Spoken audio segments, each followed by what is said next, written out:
Hello, this is your little brief overview to Chapter 11, which is on personality. Remember, we skipped Chapter 10, so we go on to 11, which is personality. And you have a quiz, and then you have a drop box. Unfortunately, the original link that was in here was the actual Big 5 personality quiz, which you will learn about in the chapter. But the link through the publisher wasn't working correctly anymore. So I found a substitute. It's not as great, but take a look at it, go through and do it, and then just write about if you feel that it describes you, it doesn't describe you. And I lowered the word count to 75. Again, like last week and pretty much moving forward, the supplemental media is excellent for this chapter, and we will probably watch at least one of them in this session. There are 2 crash course videos. I recommend both of them. This gives you an overview of the personality theories, and this talks about the different tests involved in how to actually measure personality. This Khan Academy video is excellent. You're going to read about something in your chapter called locus of control. And this is a nice breakdown of what that is. Also talks about the term self-efficacy and compares that to self-esteem. So it's very good. This one I'll skip for now because we will watch this during this session. And then this is pretty good on defense mechanisms. Part of our personality is how we cope with things, and we certainly all have defense mechanisms. So it would be interesting for you to view this and pick out what ones you think you use. Okay, so those are the supplemental videos. We're going to jump into the chapter. Let me move this so it's not in your way. Okay, so what is personality? It refers to the long-standing traits and patterns that propel individuals to consistently think, feel, and behave in specific ways. So some of the keys here are that it says long-standing as well as consistently think, feel. So it stays the same. It's been studied for at least 2,000 years. Hippocrates theorized that personality traits are based on 4 separate temperaments associated with fluids of the body, also known as humors: choleric temperament, melancholic, sanguine, and phlegmatic. Sounds pretty gross, right? Later, the influential Greek physician and philosopher Galen built on this, and he suggested that both diseases and personality differences could be explained in differences in here. To show you how far we've come, Franz Gall, a German physician, proposed that the distances between the bumps on your head would determine a person's personality traits, character, and mental abilities. According to him, measuring these distances revealed the sizes of the brain underneath and provided information that could be used to determine whether a person was friendly, prideful, murderous, kind, good with languages, and so on. This was called phrenology. Initially, it was very popular, but of course it was discredited due to lack of any empirical support.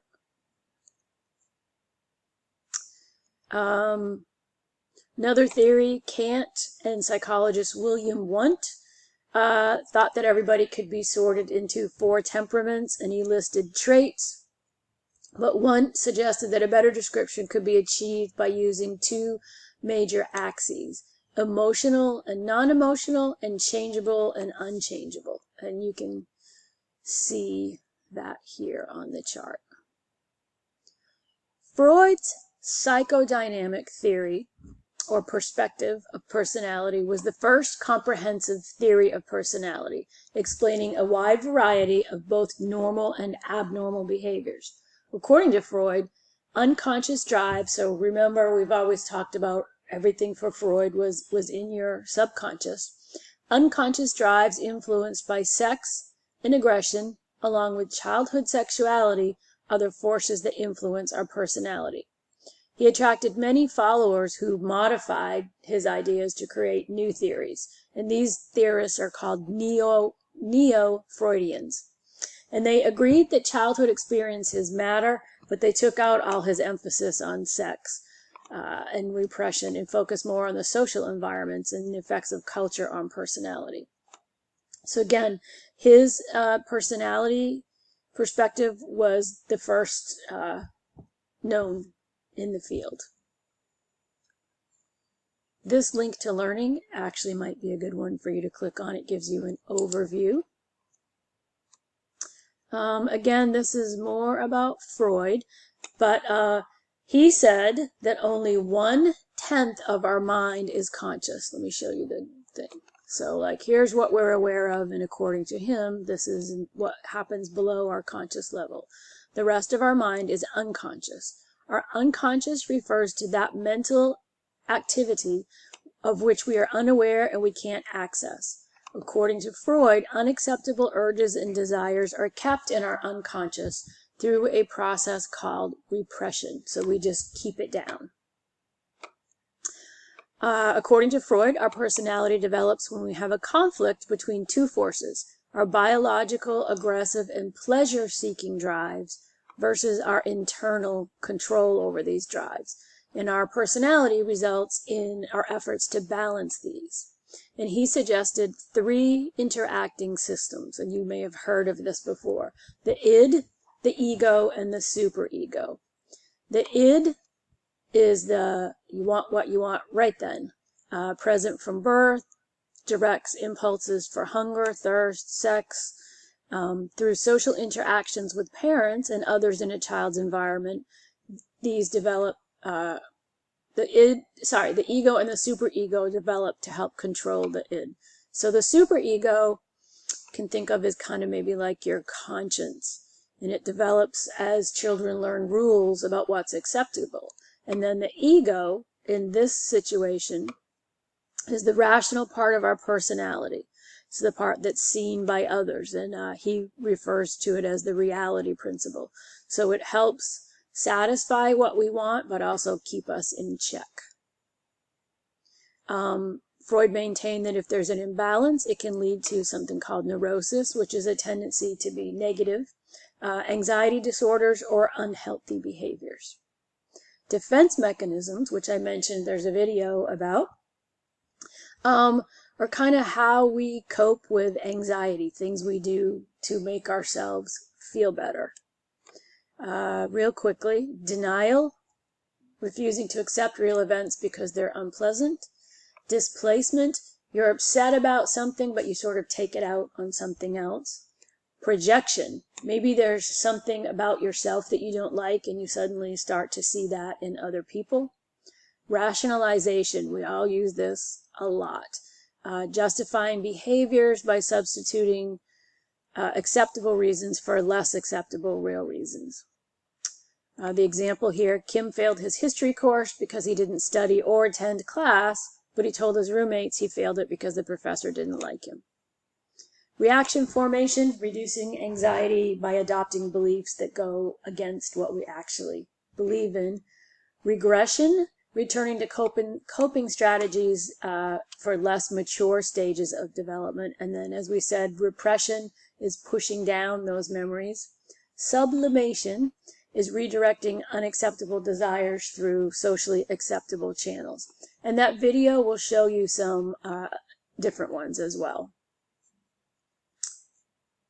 So, as I mentioned, Freud had what he called a theory of psychosexual development, and it has to do with the child's pleasure-seeking urges. And we're not going to spend a lot of time on it because it's controversial, and there's really not any evidence to back it up, but you can take a look at it.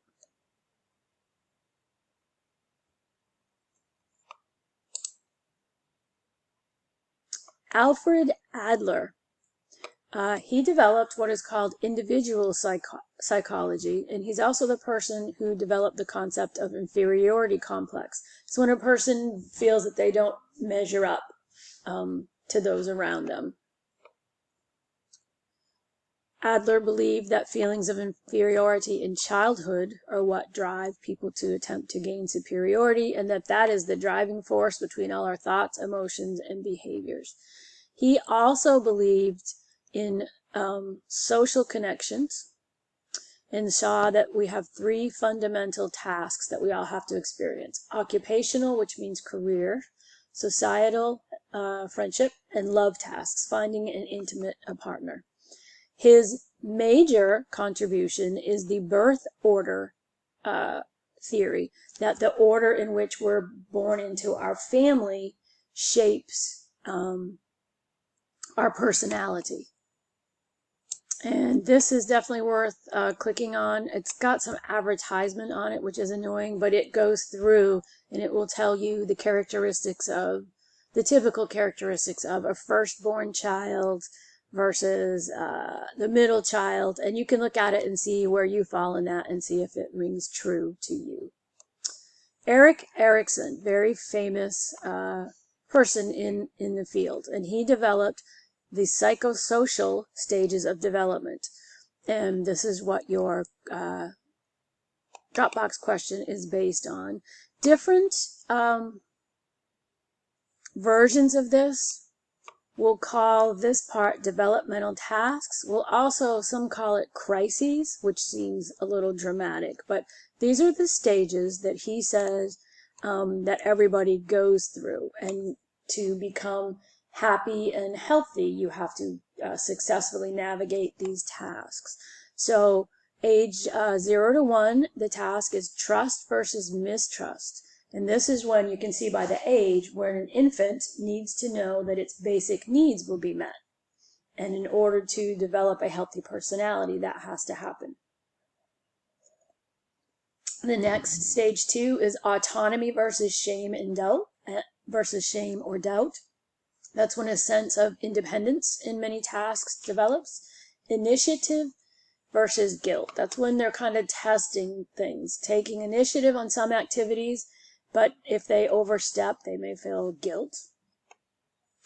Ages 7 to 11, industry versus inferiority. Develop self-confidence, inability when competent, or feeling bad if you don't master something. 12 through 18, you can see the ranges get a little bigger for the later stages. Identity versus confusion. This is when we are experimenting with and developing our identity and our roles in the world. Age 19 to 29, intimacy versus isolation, is basically establishing relationships. And then from 30 to 64, it's called generativity versus stagnation. And that has to do with contributing to society and being part of a family. And then from age 65 on, integrity versus despair. Assess and make sense of life and meaning of contributions. So this will go along with that video that's for your Dropbox question. Carl Jung, remember this is pronounced as if it's a Y, split off from Freud and developed something called analytical psychology, which still deals with the conscious and the unconscious thought. But according to him, working on this and developing your personality is continuous, and it mainly occurs in the second half of your life.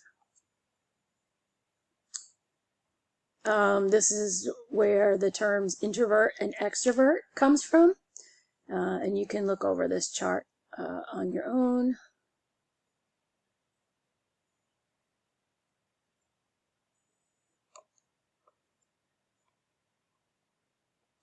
Skipping this one, not because it's not important, but just in the interest of time.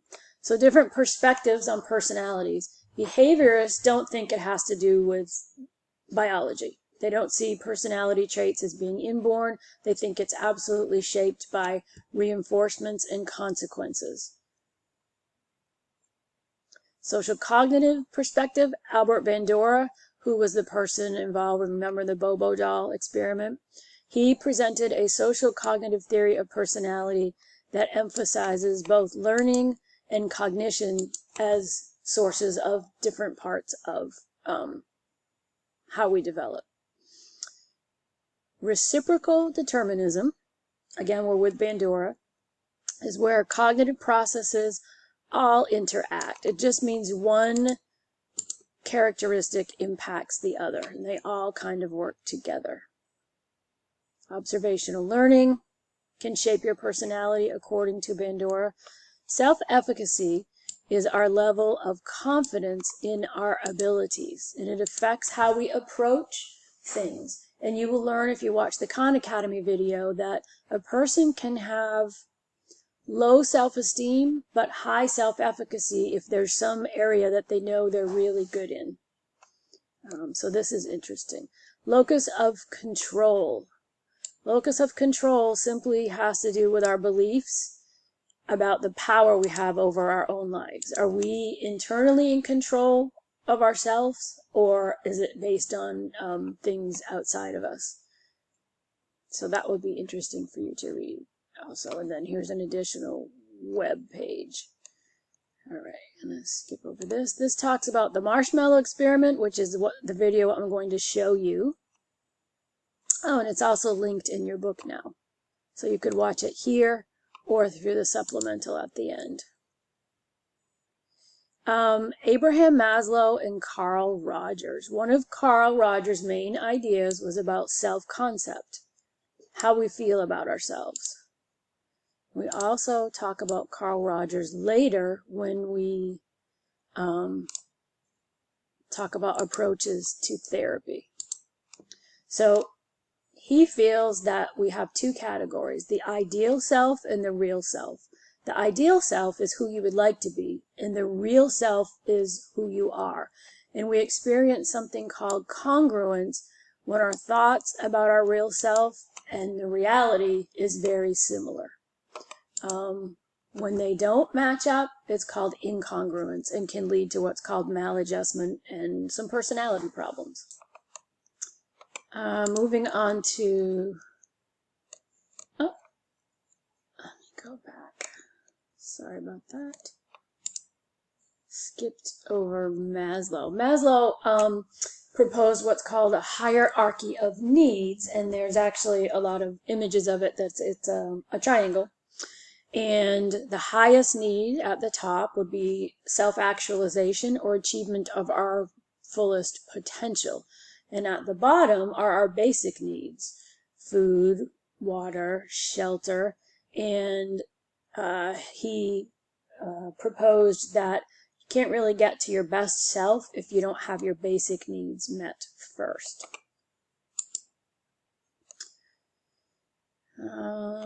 Minnesota twins, is it heredity, temperament? I'm going to let you go over that. Traits, and how do we measure them? And again, that crash course video would reinforce this part. But a cardinal trait is something that dominates your entire personality, like something that's very strong in this. Somebody named Raymond Cattell narrowed the list of traits, personality traits, down to 171, but that's pretty lengthy. And then he identified 16 factors or dimensions of personality, which was a little more reasonable. And you can read about those in the table. And the measurement for this is literally called the 16 personality factor questionnaire, and this is what it measures. And you could probably Google that and find it. Oh, actually, it's right here. So you could do this one.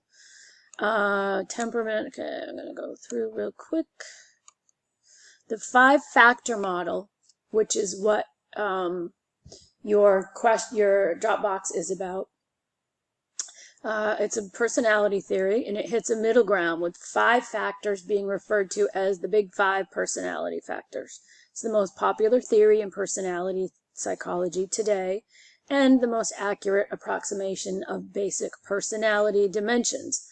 The factors are openness to experience, conscientiousness, extroversion, agreeableness, and neuroticism. And you remember last week we learned about mnemonics, so the word ocean helps you remember those. So that's a little bit about that. Be sure to read that before you do the discussion, the Dropbox, okay? It'll make a lot more sense. And here are A couple others. Culture, this talks about how culture impacts our personalities. The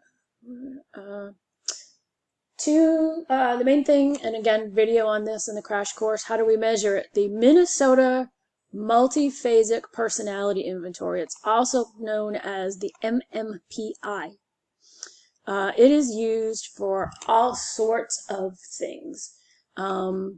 It's typically multiple choice, and the MMPI has been in use, look, since 1943. It's been revised and it's updated. Takes about 1 to 2 hours to complete, and the responses are scored and produce a clinical profile on 10 scales, and you can read about them here. It is used for things like Social Security disability. Often law enforcement candidates need to take it. The interesting thing about it is that it's built so that if somebody is trying to either fake an illness or that they're worse off than they really are, it typically addresses that. But also the opposite is true. For example, if it's used in a custody case and somebody wants to present themselves as super mentally healthy and kind of parent of the year, it will catch that they're trying, like they're too good to be true, and that they're trying to do that. Projective tests, you may have heard of the Rorschach. On the crash course videos throughout the semester, there are those pictures behind him. Those are actually Rorschach ink blots. And the person would ask, the psychologist would ask the client what this is, and theoretically what the person saw in the images would be what they were dealing with unconsciously. Similar test is the thematic apperception test. So you can read about these or watch the video. Okay, so I am going to show you the marshmallow video. And again, I highly recommend that you also watch as many of these others as you can.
Oh, sorry about that.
Okay, so that wraps it up for chapter 11.